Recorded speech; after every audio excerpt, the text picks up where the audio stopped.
বন্ধুরা, সম্পূর্ণ পর্বটি দেখতে চ্যানেলটিকে সাবস্ক্রাইব করুন। যাকে চোর সাজিয়ে ঘর থেকে বের করে দিতে চেয়েছিলেন বনলতা, আজ সেই মেয়েটাই নিজের সম্মান বিসর্জন দিয়ে বনলতাকে পুলিশের হাত থেকে বাঁচালো। কিন্তু কেন? লাজু কি শুধুই একটা কাজের মেয়ে, নাকি তার আড়ালে লুকিয়ে আছে চ্যাটার্জি বাড়ির ধ্বংসের চাবিকাঠি? চ্যাটার্জি বাড়ির সদর দরজায় দাঁড়িয়ে থাকা সেই রহস্যময় ব্যক্তিকে দেখে লাজুর বুকের ভেতরটা অজানা আশঙ্কায় কেঁপে উঠল। লোকটির পরনে একটা মলিন ধুতি আর পাঞ্জাবি, চোখে মোটা ফ্রেমের চশমা, হাতে একটা পুরনো চামড়ার ব্যাগ। বনলতা ড্রয়িং রুম থেকে এগিয়ে এসে আগন্তুককে জিজ্ঞেস করলেন, আপনি কাকে খুঁজছেন? লোকটা কাঁপা গলায় বলল, আমি লাবণ্য ওরফে লাজুকে খুঁজছি। ওর বাবার নাম কি? অবিনাশ পাল। বনলতা অবাক হয়ে লাজুর দিকে তাকালেন। লাজু তখন পাথর হয়ে দাঁড়িয়ে আছে, কারণ সে জানত তার বাবা বহু বছর আগে এক দাঙ্গায় মারা গেছেন। তবে এই লোকটা কে যে তার বাবার নাম জানে? অনুভব এগিয়ে এসে লোকটিকে ভেতরে বসতে দিলেন। লোকটি শোভায় বসে রুমাল দিয়ে কপাল মুছে বলতে শুরু করলেন, আমার নাম হরিশঙ্কর, আমি অবিনাশের বাল্যবন্ধু। অবিনাশ মরার আগে আমার কাছে একটা আমানত রেখে গিয়েছিল, আর বলেছিল লাজু যখন বড় হবে তখন যেন এটা তাকে দিই। এতদিন আমি লাজুকে খুঁজে পাইনি। আজ খবরের কাগজে চ্যাটার্জি বাড়ির গয়না উদ্ধারের খবর আর লাজুর ছবি দেখে চিনতে পেরেছি। হরিশঙ্কর বাবু তার ব্যাগ থেকে একটা জীর্ণ হলুদ খাম বের করে লাজুর হাতে দিলেন। লাজু কাঁপতে কাঁপতে খামটা খুলল। ভেতরে একটা পুরনো দলিল আর একটা ছোট ডায়েরি ছিল। দলিলটা ছিল একটা বিশাল জমিদার বাড়ির, আর ডায়েরির পাতায় লেখা ছিল লাজুর আসল পরিচয়। যা শুনে চ্যাটার্জি বাড়ির সবার পায়ের তলা থেকে মাটি সরে গেল। জানা গেল লাজু কোনো সাধারণ অনাথ মেয়ে নয়, বরং সে পাশের গ্রামের এক জমিদার বংশের একমাত্র উত্তরাধিকারী।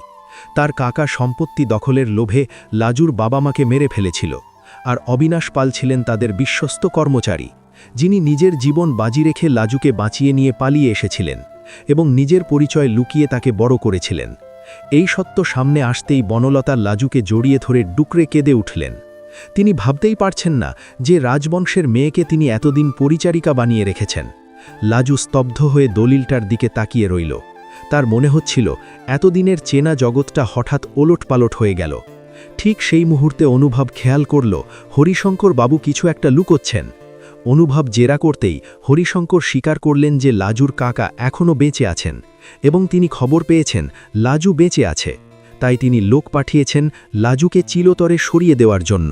বাড়ির সবাই বুঝতে পারল চ্যাটার্জি বাড়িকে শান্তি ফিরলেও লাজুর জীবনে নতুন বিপদ ঘনিয়ে আসছে। বনলতা দৃঢ় কণ্ঠে বললেন, যে যাই হয়ে যাক আমি আমার বোনকে আর কারো হাতে ছেড়ে দেব না। সে রাতেই চ্যাটার্জি বাড়ির চারপাশে কিছু সন্দেহভাজন লোককে ঘুরতে দেখা গেল। অনুভব সাথে সাথে পুলিশে খবর দিলেন, কিন্তু ঝড়ের গতিতে আসা একটা কালো গাড়ি থেকে নামল কয়েকজন সশস্ত্র গুন্ডা। তারা সরাসরি বাড়ির ভেতরে ঢোকার চেষ্টা করল। লাজু ভয়ে সিঁড়ির নিচে লুকিয়ে পড়ল। কিন্তু বনলতা আজ অন্য রূপে অবতীর্ণ হয়েছেন। তিনি রান্নাঘর থেকে বটি নিয়ে দরজায় গিয়ে দাঁড়ালেন আর চিৎকার করে বললেন, খবরদার আমার বোনের গায়ে হাত দিলে আমি কাউকে আস্ত রাখব না। গুন্ডারা বনলতাকে ধাক্কা দিয়ে সরিয়ে ভেতরে ঢোকার চেষ্টা করতেই অনুভব আর বাড়ির অন্যান্য পুরুষরা মিলে তাদের বাধা দিল। এক তুমুল লড়াই শুরু হলো ড্রয়িং রুমে। পুলিশ আসার ঠিক আগ মুহূর্তে একজন গুন্ডা লাজুকে লক্ষ্য করে গুলি চালাতে গেলে বনলতা মাঝখানে ঝাঁপিয়ে পড়লেন। গুলিটা বনলতার কাঁধ ছুঁয়ে বেরিয়ে গেল। বনলতা রক্তাক্ত অবস্থায় মাটিতে লুটিয়ে পড়লেন। লাজু চিৎকার করে দিদি বলে ছুটে এলো। পুলিশ এসে গুন্ডাদের ধরে ফেলল।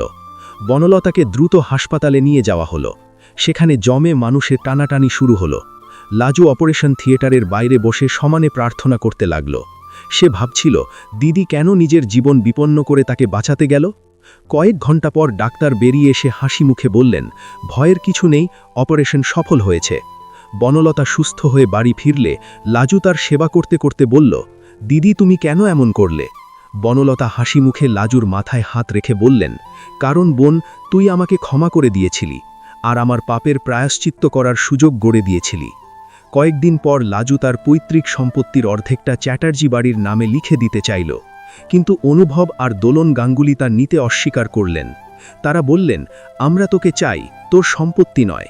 লাজু ঠিক করল সে সেই বাড়িতে একটা অনাথাশ্রম আর স্কুল খুলবে, যেখানে তার মতো মেয়েরা আশ্রয় পাবে। গল্পের শেষে দেখা যায় চ্যাটার্জি বাড়ির সেই ড্রয়িং রুমে সবাই একসাথে বসে চা খাচ্ছে।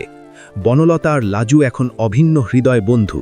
ময়ূক জেলে পড়ছে আর লাজুর কাকা পুলিশের জালে ধরা পড়েছেন। লাজু আজ আর কাজের মেয়ে নয়, সে চ্যাটার্জি বাড়ির ছোট বউ হয়ে অনুভবের পাশে নতুন জীবনের স্বপ্ন দেখছে। চ্যাটার্জি বাড়ির দেওয়ালে যে ফাটল ধরেছিল তা আজ ভালোবাসার প্রলেপে চিরতরে মুছে গেছে। বনলতা আর লাজু একে অপরের হাত ধরে আকাশের শুকতারার দিকে তাকিয়ে প্রতিজ্ঞা করল, যাই আসুক ঝড় তারা একসাথেই পথ চলবে।